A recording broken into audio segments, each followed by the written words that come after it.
Hey, what's up guys? Dr. M3, welcome back to the channel and a new video from the Tesla Model Y. It's been a while since I've done a video on this, and in fact, I started a series on my EV journey using the Tesla Model Y Performance. As you guys know, about a year and a half ago, I ordered the Tesla Model Y for my daily commute. I'm on that commute today.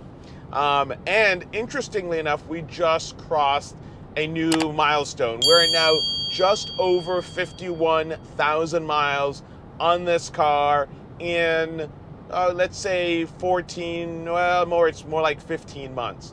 And it's been an amazing journey. So what's gone wrong with the Tesla Model Y in those 51,000 miles is the subject of today's video. First of all, a lot has happened in a year and a half. We're now at an average of about $6 per gallon. I did a video on the cost for essentially using the Tesla Model Y to cover 25,000 miles, I think. And I compared what it would be for gas versus the electric car. I suspect that difference, that delta, is now just completely blown out of the water. But if you want to do me a favor, go back and check that video out. And if you're interested, I can do an updated video on those costs. So what's gone on in the last 51,000 miles with this car? Honestly, it's been incredibly solid. And I got to say, this has probably been the best daily driver that I've had in quite some time. Now, I've looked at a few other EVs before I decided on the Tesla Model Y. If you want to go ahead and click the cards above, you'll see those series of videos that I've done looking at various Teslas and a few other cars. I didn't check the Mustang Mach-E, and of course now we have things like the Hummer and a bunch of other cars, EVs that have come to the market. Some of them are really interesting and intriguing, and in fact I'm going to be looking at the BMW iX and i4 in the next few days. I'll bring those videos to you. But focusing on the Tesla Model Y, what's gone on with this car in the last year and a quarter, in the last 51,000 miles? Actually, honestly, not much. I had a couple of hiccups, like the tailgate had a couple of instances where it just would not open, but then it seemed to solve the problem all on its own.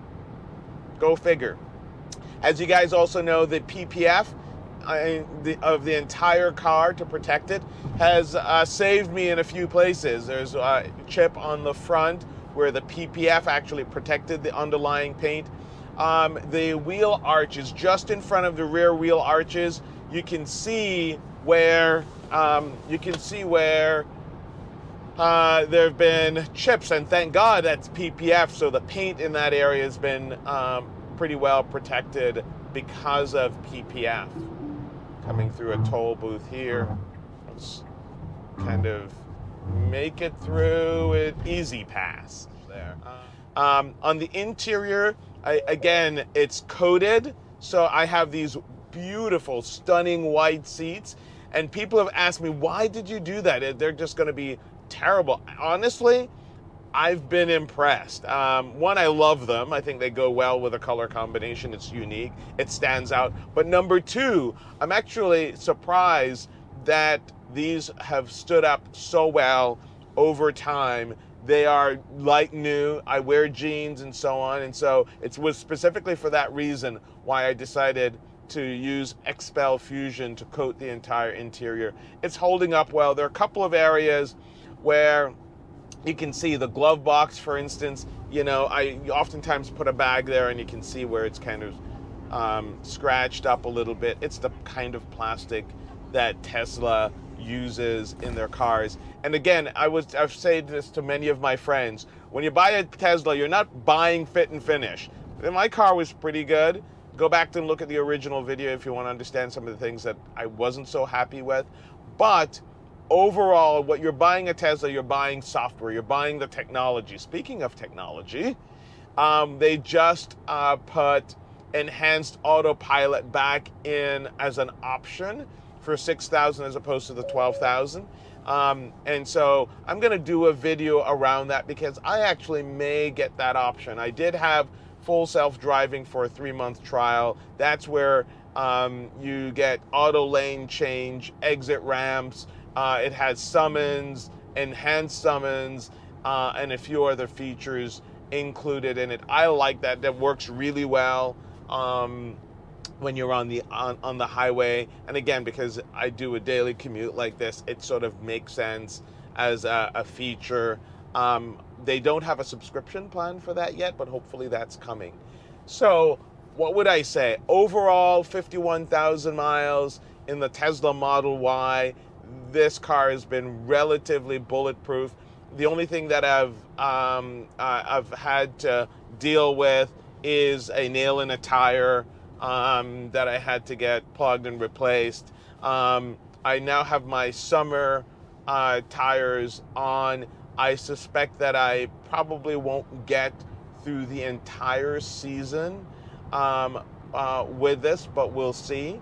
But just overall, I've got to say, yeah, go Tesla. Not a ton of major problems with the car. I think it's a better car now than I bought in December of 2021, to be honest, with all the feature upgrades, software that has happened since. As you can see, I had to use my hands and manually change lanes. It'd be nice to be able to just indicate or have the car do it, navigate on autopilot, and get me off of my exits. Anyway, on that note, guys, I'm going to thank you for coming by, stopping in.